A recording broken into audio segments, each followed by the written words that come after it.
Nous écoutons la catéchèse du pape François à Rome le 4 avril 2018. Bonjour et joyeuse Pâques!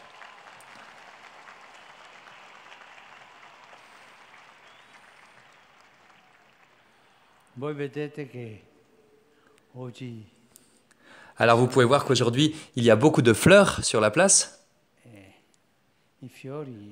Les fleurs nous parlent de la joie, de la joie.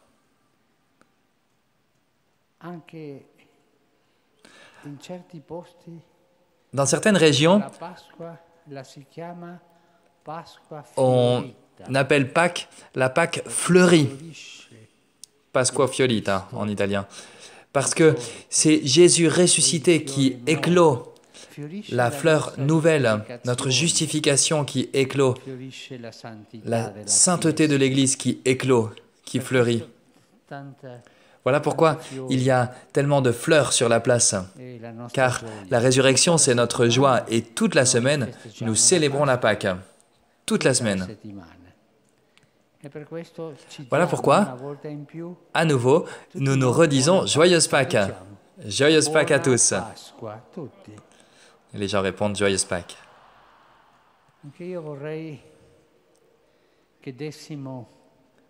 Je voudrais aussi que nous puissions souhaiter de joyeuses Pâques à celui qui a été évêque de Rome, le bien-aimé pape Benoît, qui nous suit à la télévision. Et je vous invite à dire tous ensemble au pape Benoît, « Joyeuses Pâques !» Et on peut l'applaudir.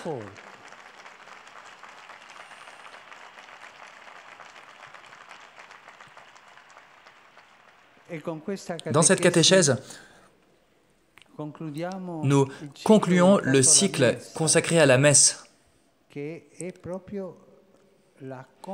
est justement la commémoration, mais pas seulement comme une mémoire, un souvenir. On la vit à nouveau. On vit à nouveau la passion et la résurrection de Jésus.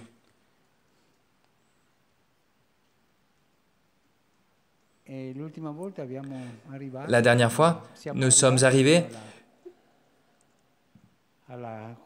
jusqu'à la communion et à la prière qui suit la communion. Après cette prière, collecte, la messe se conclut par la bénédiction donnée par le prêtre et l'envoi du peuple. La messe avait commencé avec le signe de la croix, au nom du Père et du Fils et du Saint-Esprit. C'est à nouveau au nom de la Trinité que la messe est scellée, cette action liturgique. Nous savons toutefois que même si la messe se termine, s'ouvre l'engagement du témoignage. Parce qu'on pourrait considérer la messe comme un engagement hebdomadaire qu'on oublie ensuite. Non, les chrétiens vont à la messe pour participer à la passion et à la résurrection du Seigneur, pour ensuite vivre encore plus en chrétien. S'ouvre alors l'engagement du témoignage chrétien. Nous sortons de l'Église pour aller en paix, pour porter la bénédiction de Dieu parmi les différentes occupations de la cité terrestre, en glorifiant le Seigneur par notre vie. Mais alors, si nous, chrétiens, nous sortons de l'Église et nous critiquons les uns les autres, nous avons un mauvais regard sur l'une ou l'autre, et nous ne faisons que critiquer, alors la messe a-t-elle été vraiment un engagement pour le chrétien? À chaque fois que je sors de la messe, je dois sortir encore meilleur que quand j'étais rentré, avec plus de vie, plus de force, plus d'envie de rendre témoignage à travers l'Eucharistie. Le Seigneur Jésus entre en nous, en notre cœur, en notre chair pour que nous puissions exprimer dans notre vie le sacrement reçu dans la foi. Il faut aller de la célébration à la vie, de la célébration à la vie, conscient que la messe trouve son accomplissement dans les choix concrets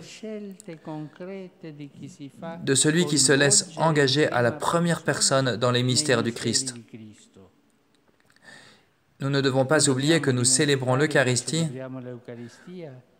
pour apprendre à devenir des hommes et des femmes eucharistiques. Qu'est-ce que ça veut dire d'être des hommes et des femmes eucharistiques? Cela veut dire de laisser le Christ agir dans nos œuvres.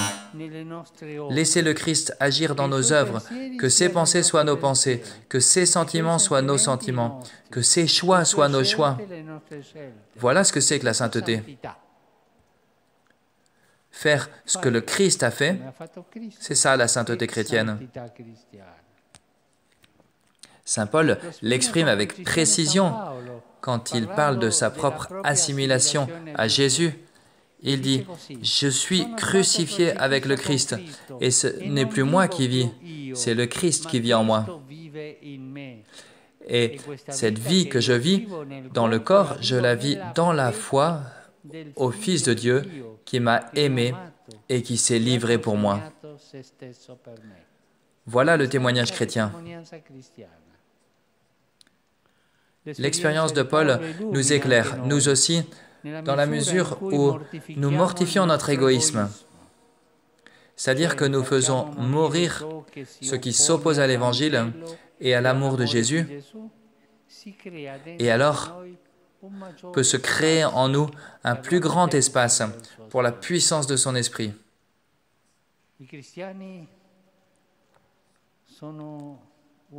Les chrétiens sont des hommes et des femmes qui savent se laisser élargir l'âme par la force de l'Esprit Saint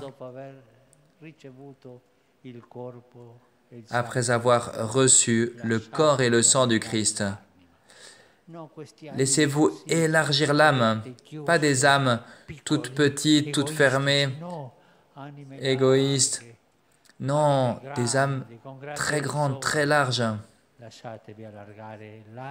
Laissons élargir notre âme par l'Esprit Saint après avoir reçu le corps et le sang du Christ. Puisque la présence réelle dans le pain consacré du Christ ne se termine pas avec la messe, l'Eucharistie est conservée dans le tabernacle pour la communion des malades et pour l'adoration silencieuse du Seigneur dans le très saint sacrement. Le culte eucharistique en dehors de la messe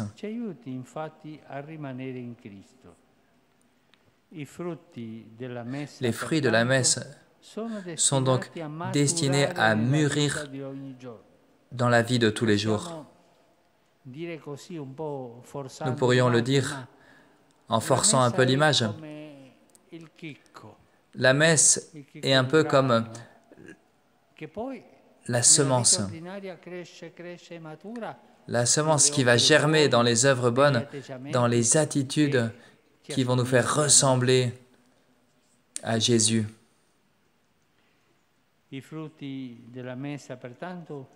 Les fruits de la messe sont donc destinés à manifester notre union au Christ dans l'Eucharistie. L'Eucharistie actualise la grâce que l'Esprit nous a donnée dans le baptême et la confirmation pour que notre témoignage chrétien soit crédible.